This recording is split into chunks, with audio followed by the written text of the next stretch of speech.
Back on the phones, here is Frank in Mississauga. Hi, Frank. Hi, guys. Great show. I'd like you. to get your guest's opinion on National Bank, on both its dividend and its capital appreciation against its peers over the next 5 to 7 years, please. Thanks a lot. Sure. So the Canadian banks have had a good go over the last few months relative to the TSX, and actually also relative to the S&P 500 financials. We've been focused in Scotia as probably our biggest holding, and we've got some TD. I would argue longer term you probably have more room in the U.S. banks. Probably the reason being that they are trading at multiples that are about the same, but they have much lower dividend payout ratios. And despite the fact that it's taken longer for the Fed to agree to let some of the banks bump their dividends, it's coming. And the economy is getting a little bit better. So you probably get a higher growth rate and you get probably better dividend growth out of the U.S. banks than you do out of the Canadian banks. Within the Canadian banks, we want to be a little bit less focused purely on Canada. So National Bank, of course, is pretty focused in Canada. So that wouldn't be the top pick. Okay, here's another Canadian bank that has the U.S. exposure, a big one. James is in Toronto. Hi, James. Hi. I missed getting into TD Bank soon after it split.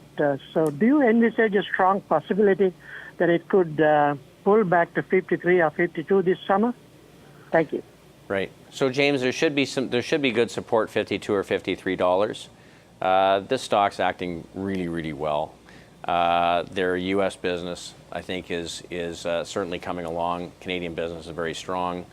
Again, not quite as much capital markets focus. This is a stock that I think you could buy here. Just again, the caveat is I think maybe some of the U.S. banks could perform a little bit better than the Canadian banks, but the financials are behaving very well, and certainly wealth management for the Canadian banks is supplying, some pretty good earnings growth. So maybe a Wells Fargo over this one? I would probably choose a Wells Fargo over TD, although I don't ever want to underestimate TD Bank. They do a great job running this business, and their U.S. business is, I think, really well positioned. Okay, still in the financial area, more specifically payment processing. Carl is in Vancouver. Go ahead, Carl. Hello, gentlemen. I bought the Visa 2008 IPO price in U.S. Now I'm thinking about profit-taking selling 25 or 30% because Visa is a little bit expensive. What's a good point to sell? Around 231, that's the all-time high. I hang up and listen. Okay, thank you, Carl. He's done well. Well, Carl, congratulations. That's a great pass. I wish we'd held it all the way through. We've certainly had it for part of the way, but not all the way. Look, this is a great stock. Financial technology sector is one that looks very attractive. The cards, I think, are a great long-term play on growth in transactions around the world. And this is not going to stop. We're going to talk about a company today as a top pick that is a play on transactions. And I think that what I would do if I were you is I wouldn't try and pick a high. I mean, think about it. When you bought this stock, you probably had no idea it was going to $200 a share. And it looked expensive at many points. It turns out the earnings estimates were just too low. Things were getting better faster than you expect. So when you've got one that's really working, I would encourage you to stay with it. And just use stops and ratchet them up in behind.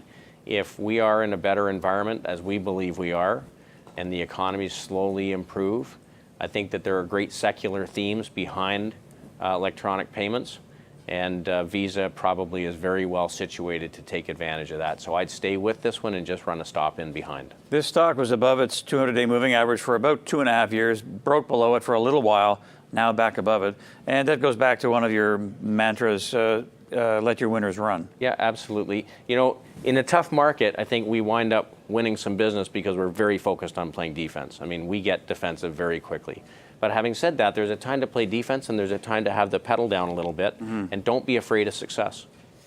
Okay, here's Celine as we get back to banks in Oakville, Ontario. Go ahead. Thanks for taking my call. Sure. Super show, Mark. Thanks. I won some Bank of America, and when it started to fall, I bought some more to do some dollar averaging. But now, routinely we are seeing negative news with fines being levied against this bank. So I was just wondering what Dave's opinion is about for this bank over the coming months. Celine, I think that they'll get this turned around. It's a very well-run bank. But having said that, they certainly have taken a bit of a punch to the chin on their branding.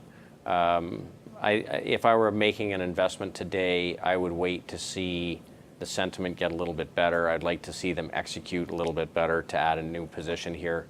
I would focus probably on something like Wells Fargo.